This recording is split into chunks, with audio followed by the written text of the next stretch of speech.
domaine, c'est le pire. Pour nous, la littérature vide, c'était Marguerite Duras. La philosophie creuse, naturellement, notre grand chéri BHL. La chanson stupide, on avait l'embarras du choix, on a pris Patrick Bruel, tel plus connu. Le média totalement décerveleur, on a pris Jean-Pierre Elkabbach à Roland Garros. Donc il va sans dire qu'aucun détenteur d'autorité, qu'absolument aucun grand Manitou politique n'a la moindre raison de dormir sur ses deux oreilles. Cette semaine, le Gotha mondial de la finance, de la politique et de l'économie était à Davos. Un monde de décideurs à portée de la main, un terrain d'action en or pour Noël Godin, mais trop bien gardé.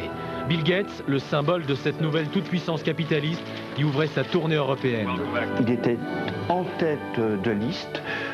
Surtout qu'il apparaissait qu'il était inaccessible, que ses services de sécurité le protégeaient absolument irréductiblement contre les vilains Galapias dans notre style.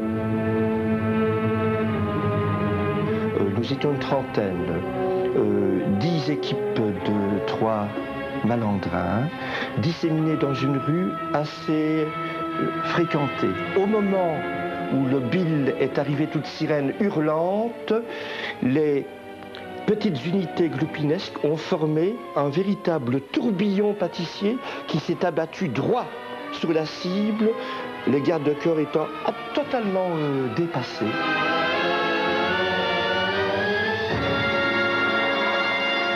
Nous sommes écriés lyriquement « Entartons le polluant pognon ». Le Bill, pour sa part, était totalement hébété. Il a tenté de sourire, son sourire était tout crispé, tout constipé et tout à fait ridicule.